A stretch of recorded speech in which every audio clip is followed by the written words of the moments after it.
Hello brothers and sisters, welcome to another episode here on Dangerous African Confessions HD. In this episode, we bring to you this sad but chilling confession from one of our brothers who happens to be a pastor.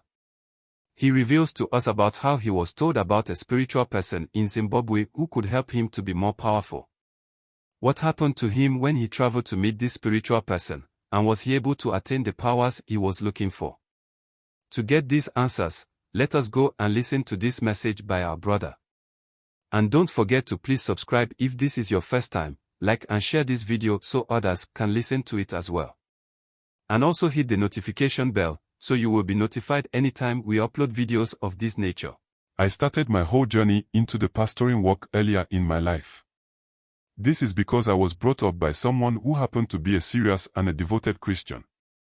Actually, my father had died and this man took me as his own child and decided to fill in that space my father left in my life.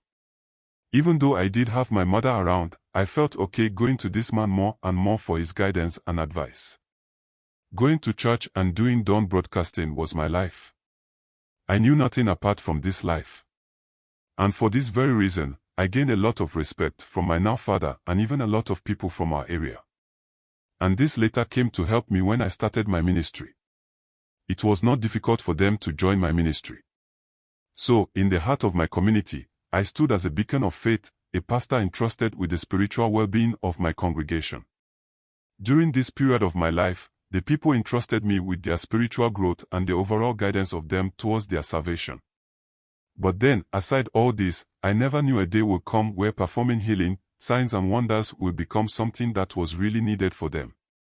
So, it came to a point where, dedicating my life to preaching the word of God and guiding my flock towards salvation was not enough for them.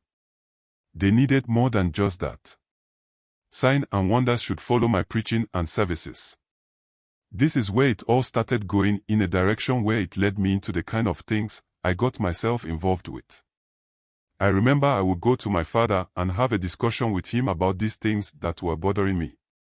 And he would tell me to have faith in the Lord and that He will make a way for my ministry to thrive even in those moments. Yet, beneath the surface of my ministry, a deep yearning for greater power to be able to things that was above mere preaching festered within me. A desire to perform miracles that would astound and draw more souls to Christ. You see, my brother, it was this yearning that led me on a faithful journey to Zimbabwe. A journey that turned my life and ministry upside down. I had heard whispers of a renowned spiritual leader in Zimbabwe, a figure who was said to possess extraordinary powers.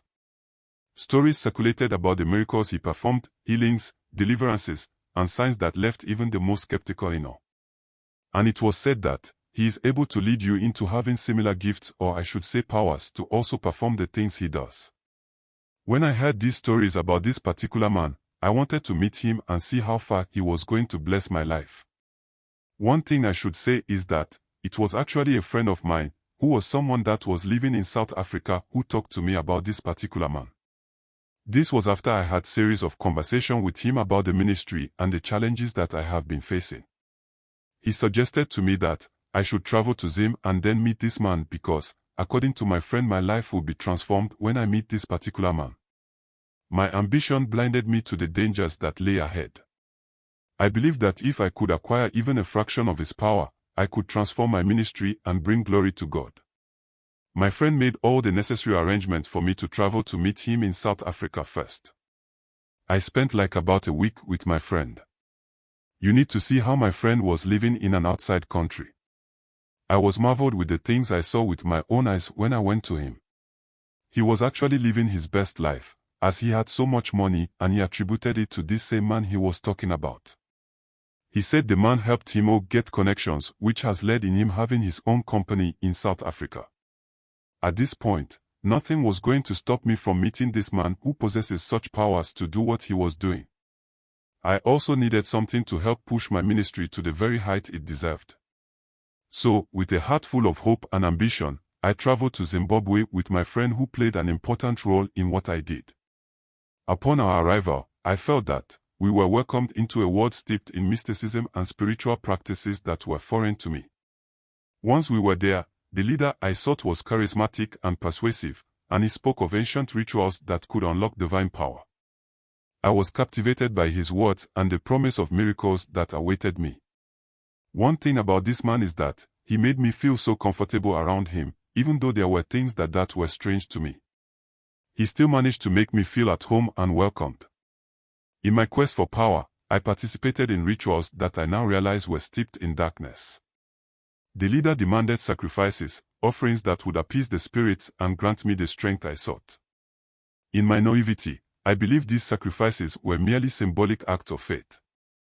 Little did I know that I was opening doors to forces beyond my comprehension. The man instructed me to gather several rare ingredients: the feathers of a black crow, the roots of a midnight flower that bloomed only under a full moon, and a vial of water from the sacred river that ran through a forest he showed us to get the water from. The things he asked me to get, he showed us a place where we could get the feathers of a black crow and the roots of the midnight flower. We managed to get these items, and then during the night, we went into the forest to get the water from the river. After getting everything he asked us to get, he explained to us that each item represented a different aspect of power, which he said are wisdom, courage, and purity. With the ingredients in hand, myself, my friend, the man, and 3 of his servants, we ventured into the heart of the forest under the cover of darkness. There, we found a clearing illuminated by the moonlight. This man's servants laid out a circle with swords, symbolizing protection. In the center, they placed the gathered items and lit candles around the perimeter. I was asked to enter into the circle by the leader. With a black cloth around my waist and a red band around my head, I was made to kneel down. The man and his servants began chanting ancient incantations which were strange to me. They were calling upon spirits of power and knowledge. As they continued to speak and chant these ancient tongues, I began to feel an energy surging around me. A great wind started to blow through the forest like a heavy and angry ancient god punishing the people. In the wind and shadows, there were creatures dancing in the flickering candlelight, which surprisingly was still lit despite the heavy wind blowing. The air grew thick with anticipation as we reached the climax of the ritual. Suddenly, a figure emerged from the shadows and the wind that was still blowing heavily at this time. This spirit figure was cloaked in darkness. It spoke in a voice that echoed through the trees. It came and accepted the offerings that were being presented to it by the spiritual man on my behalf. After the offering were given to it, the spirit asked me to come forward and pay obeisance to it. After paying the obeisance to it, this spirit offered me an immense power in exchange for his loyalty. Brother, the honest truth is that I hesitated, but to tell you the truth, he showed me visions of me having such a large crowd as my church members. I was honestly overwhelmed by visions of my church overflowing with followers, miracles happening at my command, and fame spreading far beyond my city. In that moment of weakness, I accepted the pact, sealing it with a drop of my blood in a calabash that was given to me by the man. The spirit also cut itself with its claws and it oozed out some dark watery substance into the same calabash. It was mixed by the man and given to me to drink it. At this point, there was nothing more to do, and so I took it and indeed drank it. The spirit granted me newfound abilities by placing its hands on my 2 shoulders. I felt a very strange surge of power going through my body. After which the wind ceased blowing and the place went back to normal as it was earlier.